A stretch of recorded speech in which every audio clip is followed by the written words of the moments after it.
Enumra no nsia me mayahwefo nyina dwo ema wakwaba ediba XTV.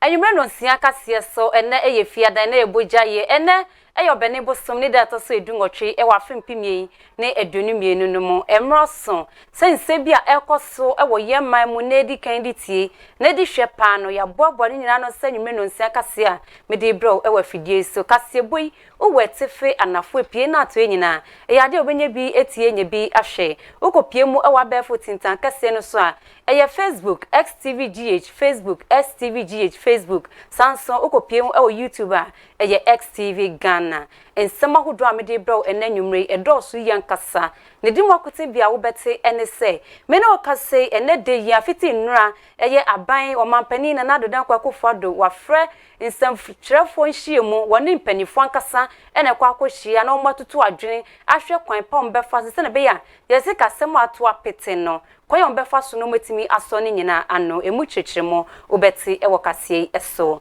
na ewo nsem fufuru mo nso no edom kuma o mahye fie wamodi ato eyo mampani na adodan kwakofado enim sei wono omotutu sikasem anaposa muhwe sikasem huntutuye ewo maiga na mu a Dr. Mamudu Baumia edimu kinkiman wo mu kyeremu sei wo mu Felice poto intino wo mu dissolve satim no emu kyeremo obeti ewo kase eso nsem bi ka we hu ena mede bro sanwumre no nsia kase abrame Obaapa Mavis Akosua temide kase ebrewo mametwa me hu mara mfa kase boi emu kyeremu ankasa emfamo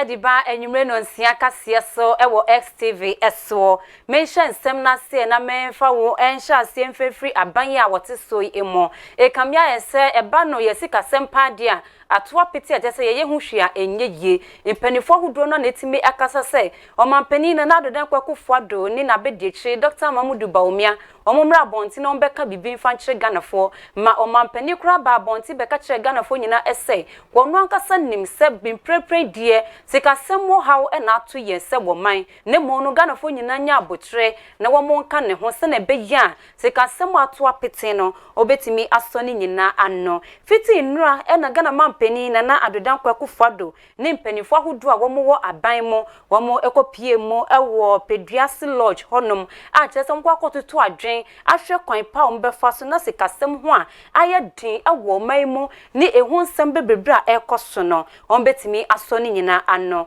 na eye nsem no ekyiremu a wo mo hyase fiti nnura na ebedru kwasia da obenim busum ni da toso eduonu no wo mo de sa meetings ni nyina ebeba ewieye na enum ye kyiremu se omampani na nadodan kwakofado wo kan sa meeting hu bi wono ena ebedwuntreni ediama nhyiemu a ekwa akokoso yi sanso ena NPP MPs ni nyina mahyebedwafo no wo mo nyina eka ho bi sanso ena soafo a wo mo wa aban mu nyina eka ho bi appointees ahoduo ena offense no leadership ahoduo a wo mo ewo aban mu na NPP fo ekukudamfo mo wo NPP amonyuko no mu wo mo nyina eka sanhyemu a ekoso yi ebim na nsam ekyiremu a nyema ahoduo bedwudwere ho ene levy belia womudi betu Ghana fo enimu a ehu nsem ebru otwe hunwi ye ngintum ye beji atum ye ngintum beji atum ehu nsem bebrebra ewo oman mu no omukwa akosusu ho afenso no womo ekyiremu se eye edom kuma no edi nsem bi ebetu womo enim se eye ihyiaye anapo se land borders no womo ebie sansem nyina omukwa akotutu ho adwen na afenso no ye sidi na etia bafom tia na etia bafom no eno so won bedwindwin ho no masanso ahwe se 11 na womo eka no won be koso adada ganafo anaposa won be dinchechim be maganafo na ganafo yetimi ati ye ho ase na ya gi atum se 11 no ebe ye adwuma anampo se aban ni hwe bebufufro se ye beko eye International Monetary Fund IMF na yakwakopa busia ewo ho no anampo se emu mienu ni nyina ye mpemu bia na ya hwe kwan pa won be fa so Ghana ye sikasem so etimi ejina brane nti enura womo bom homodin ekopie mu e Peduasi Lodge womo di sa kitahudie anapo se meeting ekoso didindia aban panifo nyinara ekwakọ piem a womo etoto adwen ehwe se niema ebetimi edimo na niema nso akoso ede amaganafo enyinara Meto akase no so de wakwa kopie mu ewo nsem from ene de yi edom kuma o mahye fie wo mo friends centrefo nhie mu na centrefo hie mu na se no wo mo de nsem bi eto centrefo enim de o mo kanyina ene se wo hwe wo ba aban yi mu a eye wona o mututu sikasem ho ewo my Ghana mu anabose aban we mu no Dr. Mamudu Baumia wono ene ye omampanya bedi eche no wono ene edwem tire no wono ene di wo manim na wo mo hwe kwaye mo faso ede tutu sikasem ayesidi atiaba fom ne manko ye Ghana fo nyina esu fuwa yi se ye tumu adechie bia no wo mu echire mu se wo ka kire aban ne se di odi wo manim ewo eye ekuo nimu no wo mo ne homodi Dr. Mamudu Baumia no we felise poto enti sa tim na wo mo se wo mo ena ehwe sikasem so etoto ho no wo mo entu sa tim ni ngu no mo po bufufro infensi ane animu a anabosa anu obetimi ahwe na wetutu nyeme yi na sikasem ato apete no ebetimi asanso ejina brani ebiom wopani ekasai. The economic management team under Dr. Baumia has failed woefully. Indeed, they have run out of ideas. The vice president has gone into comatose. He is nowhere to be found. This is the time he has to demonstrate leadership. This is the time government must show that it cares for the people. All we hear government doing is whining and whining and whining. We believe that something must be done. That is why the minority and the Mines and Energy Committee in particular is calling on the Akosua administration to sit up and take pragmatic steps towards ensuring that they cushion the ordinary Ghanaian. Ladies and gentlemen, it is not for nothing that we instituted the Energy Sector Levies Act. Our checks indicate that the Energy Sector Levies Act has accrued over 18 billion cedis since its inception. Our checks has further revealed that only 15 billion has been spent, and yet the balance of 3 billion cannot be accounted for. West of them is the Price Stabilization and Recovery Levy. It is supposed to cushion Ghanaians and petroleum consumers in difficult moments like this. The Price Stabilization Levy was supposed to accrue over 2 billion. Only 1 billion has been spent. Where is the remainder of the Price Stabilization and Recovery Levy? This government has been a monumental failure. We call on President Akosua to dissolve the economic management team because they have not lived up to expectation. Indeed, if I were the vice president, what I would be doing is to tender in my resignation as head of the economic management team. Yes.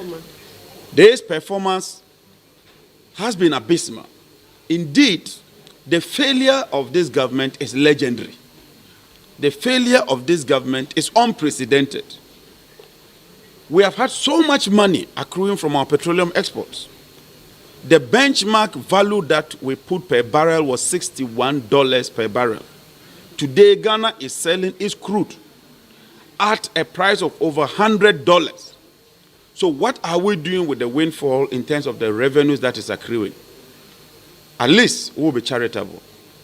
We will not just criticize. We are calling on government to use part of that money to cushion the ordinary Ghanaian.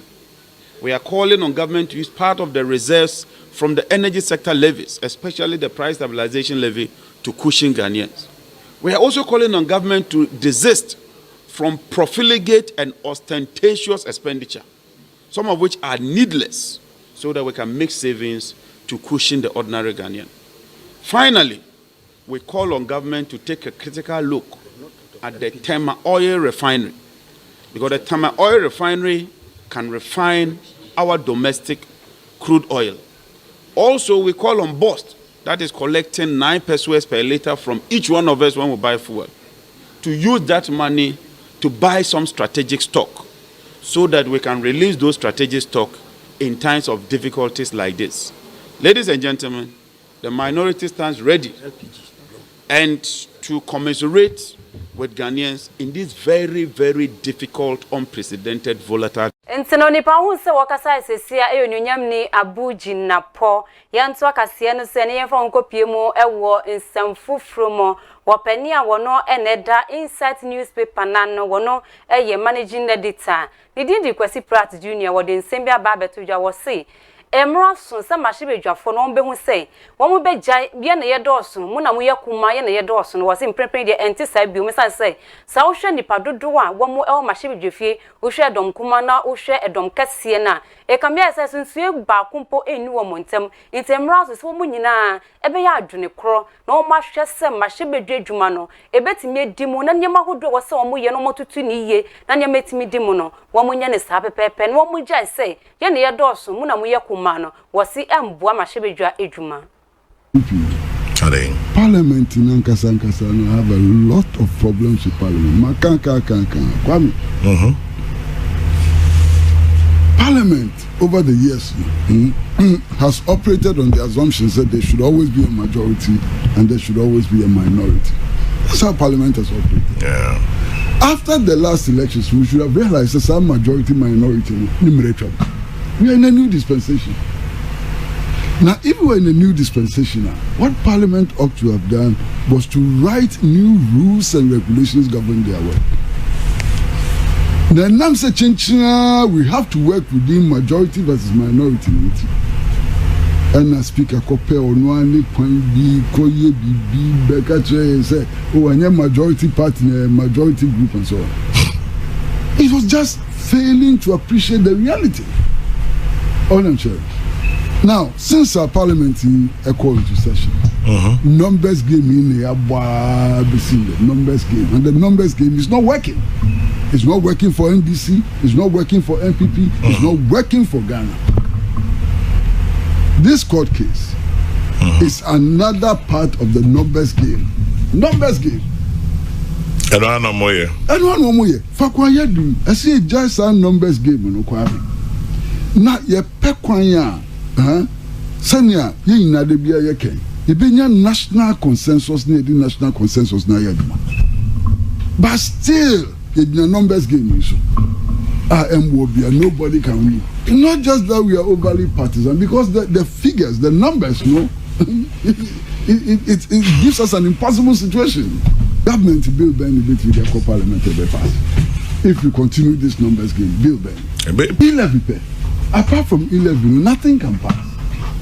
Because then you say, you back, why are you want to be in parliament in Kotuaba? It would the independent no crack or can 137. Parliament in Manchester said, Paya. Now, you understand? It's a numbers game, and not dear Beboy, Deputy Speaker Kotua balance one Kotuaba. How does it help us to solve this problem? It doesn't help us in any way. You understand? That's my worry. I think Mimi Green said the biggest problem we have, and it's a consensus building, it takes a certain quality of leadership. Not any ordinary leadership. A certain quality of leadership. Sa quality of leadership ni yenya. And ye bubro ya hu ye ni aye chale metietran ma ferry poto. That is what is happening. In any case, there's a Supreme Court final arbiter, Wama ruling. Why can't page 24 of the Supreme Court decision? I'll say yes.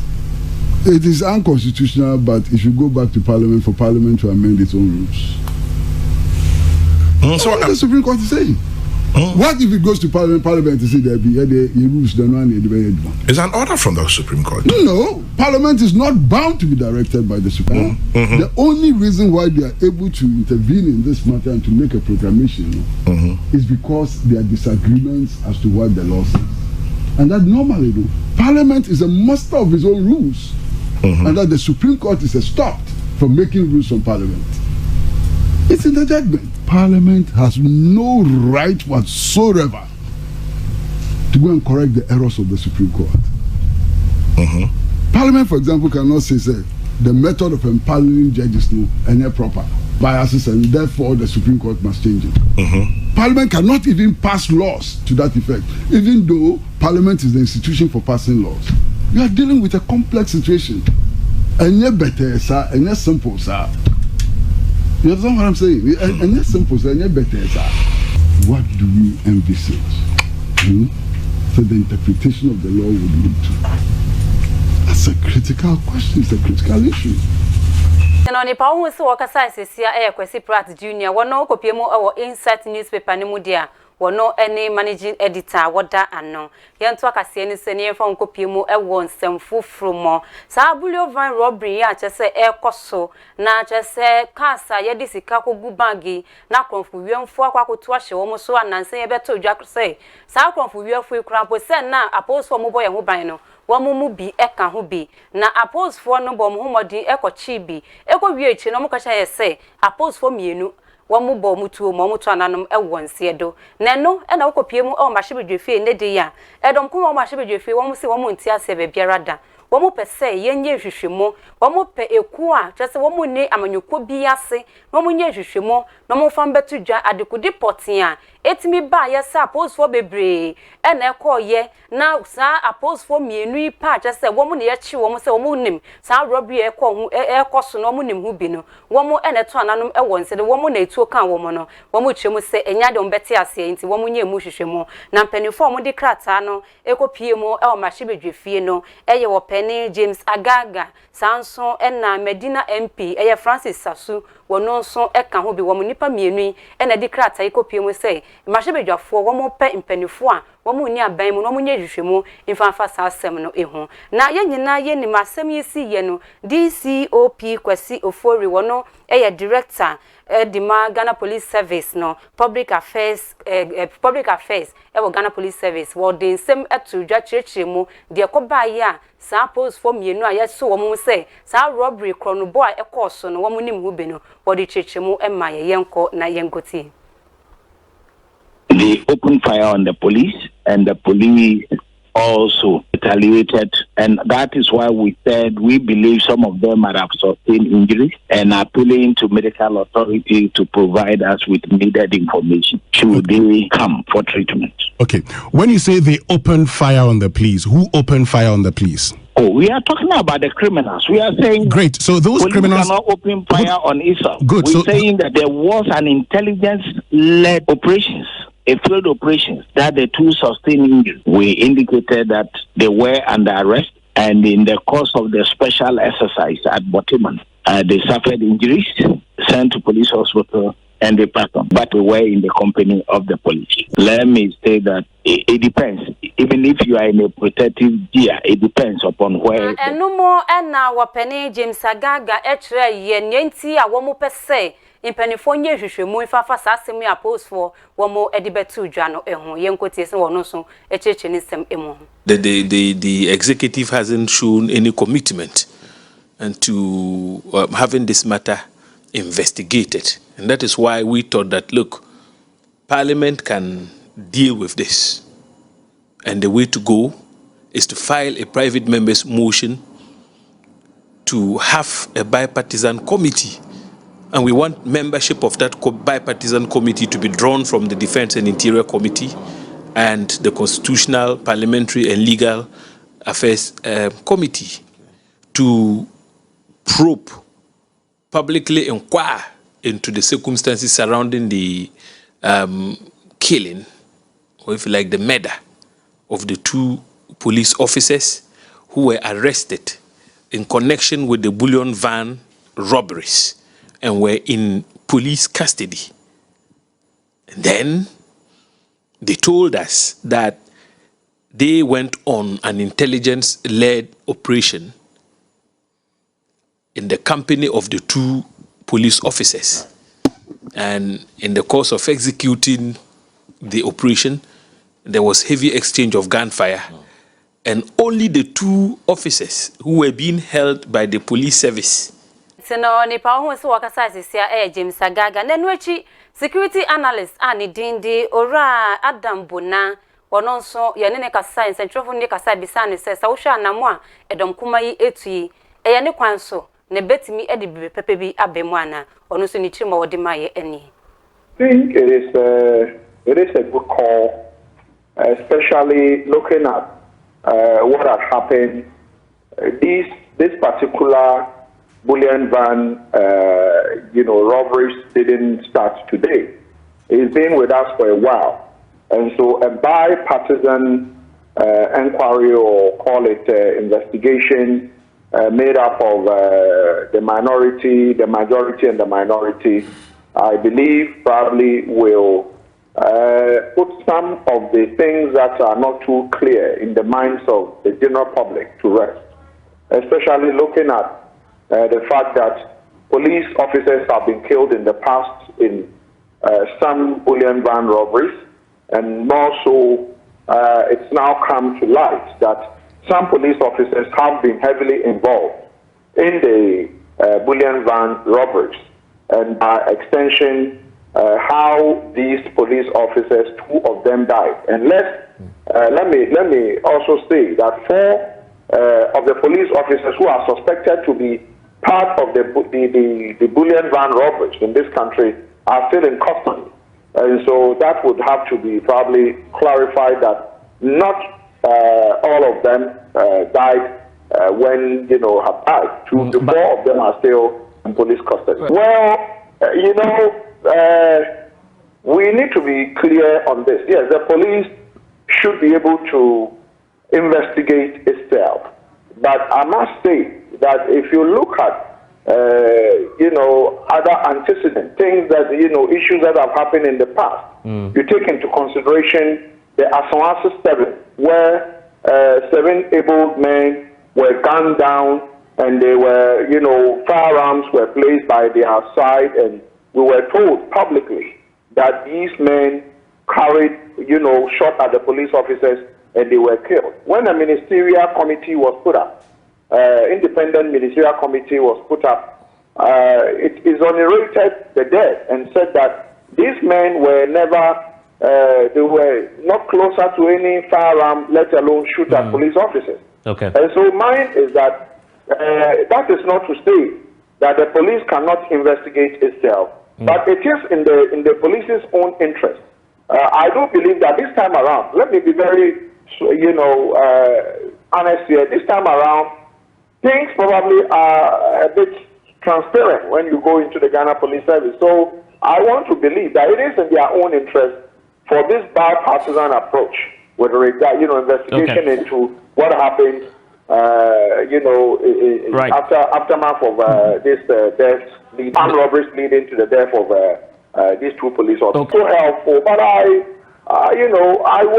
these call them investigations are very important to let's continue to encourage these things. But I must say that those who probably petitioned the special prosecutor are aggrieved because they were not selected to be part of the group of officers who are supposed to go for the officer cadet training. Okay. Well, let's see. If they were qualified, I want to believe that they would have been selected. But if they are not, probably the special prosecutor will tell us that they weren't qualified or they were qualified, and will tell us why they didn't make the cut for the officers who are due for cadet training.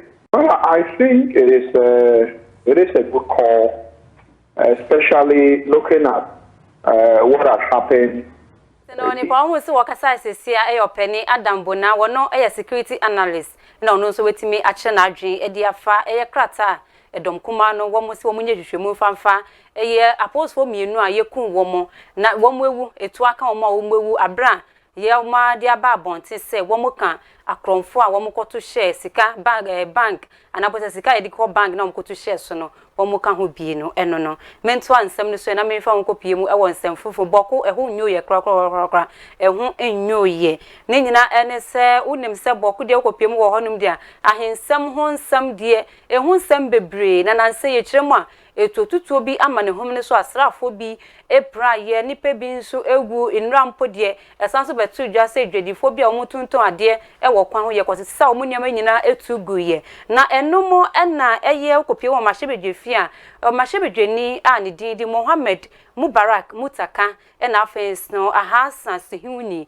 wo mo mienu ibo mo homodin efre ye se ehu behia se empanifo no ebefre Oswafo wono ene hwe ahobambo ho nsem so ena afense de ono so ehwe amanwe ho nsem so won be pie won mahwebedwafie no be kyerɛkyerɛ nsemu fankyerɛ mahwebedwafo no mo hu de support ya menti me ho ase ekoso ewo boko no won be kyerɛkyerɛ mu yenkotie Abedwafo ehyiaye ewo abedwafie ne no ensem amrahye abedwafiefo bi ekan ye ene se animanimu ya wo to wonsa afre eye ahobambo adwumayeko national security ene asoye a wo hwe efisem so se womramrahye abedwafie emrameyi ensem bia no efa etututu a ekoso ewo boko ho na sansemi Muhammad Mubarak Muntaka ene Al Hassan Tuhuyini ena edito abedwafie for animu se using order 72 to raise a matter of public importance. Mr. Speaker, it has to do with the current situation in Boko. Mr. Speaker, the difficulties are that pictures coming and news items going around is a bit worrying and very disturbing. And as a house, in fact, even our colleagues from the enclave are scared to be heard talking about it because of the delicate nature of what is happening there. Mr. Speaker, my phones have not stopped ringing since after the discussion. And I am getting calls from people who represent the different views that have led to the conflict in the area. And it gives me the indication that it is such a serious matter. Frank Anodompre awaye majority chief whip ene Patrick Boama enso so edwano eto asemimu a Bokunaba paid a courtesy call on the president, I think sometime in January. And the president gave him the assurance of the government support and the security that is required by people in and around Boko. I think I share in the worries of colleagues, and also not to overflog the matter is an important concern that all of us have to discuss and find a lasting solution.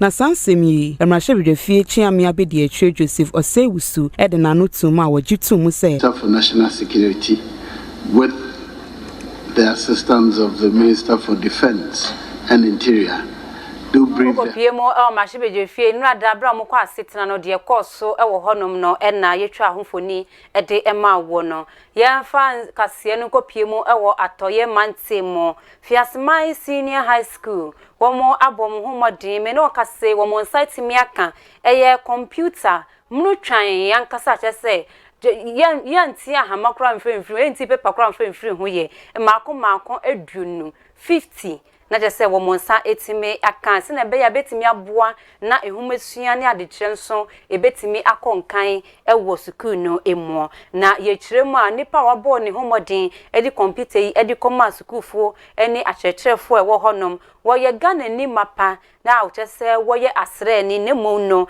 eye America memo na wo ye na edwuma edin di Dennis Duku wono na wo bo ne homodin edi computer maako 50 brand new edi koma school no na ye kiremu a Dennis wono nso eho na wo ko school a sei no nyame aye na adom wakwakoye asre ni mapa eye America memo na wowo na wo kiremu se wo de we abase na be ya betimi aboa se na ye nyina ye nim se de wo computer system no na timi aboa na wo mu nso nkwala wo honom na wo metimi enya humesua nimde ediafa eye computer ehum na womo kiremu se abra wo de koye no headmaster wo honom na ni je yankasa na wo kiremu se eya de a all students a womo eko school e wo Fiasmai Senior High School honom no wo mabom homodin papa womo eboa mo ahodo a womo bo biara womo de eboa womo mahumesua adekire ne adesua nso ekọ kan papa wo honom a enye asem kuma wo sanso editu dwa se esan wo madibo a womo ebo ninti no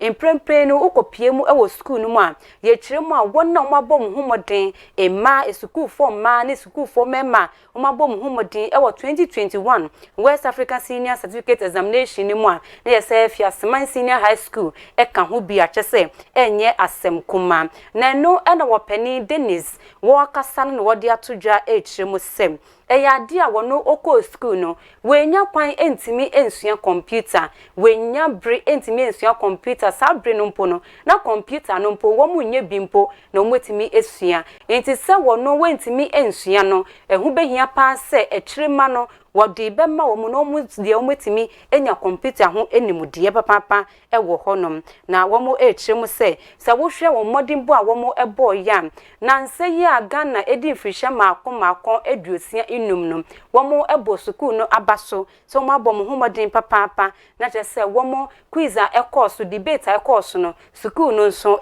ebo ho modern a wo mu so eka ho bia wo mu aya ade yie ni nyina enam all students no wo mu modern bo a wo mu ebo edi ebo school no ewo takwa esuayem a eno ewo atoye mantemo enti ye tse wo mu chiremu a school ni de wabone ho modern papa enye asem kuma mpanifo ahodo a wo mu eboa ema school no ekokan enti asre ni a wono se de America memu no wona so ababepim wo Ghana wo ba Ghana so watu na ni akwa akohwe ni school dada a wo ko yi ansa na ne de wetimi abaye nipa pam ewo oman mu no wetimi di computers mako 50 e de akwa akoma school no na menjina wo mu semwisu na enwumri kase am de bre wo sanwumri no nsia kase no me fa ni nyina mfensia na me fa sedam fa ma wo sabri dom nyina wonya daje ne bre na wo hwe XTV enwumri no nsia kase uhu me live ewo XTV Facebook GH STV GH ewo Facebook Samsung okopiem ewo YouTuber eye XTV Ghana mo amhwe free ho nyina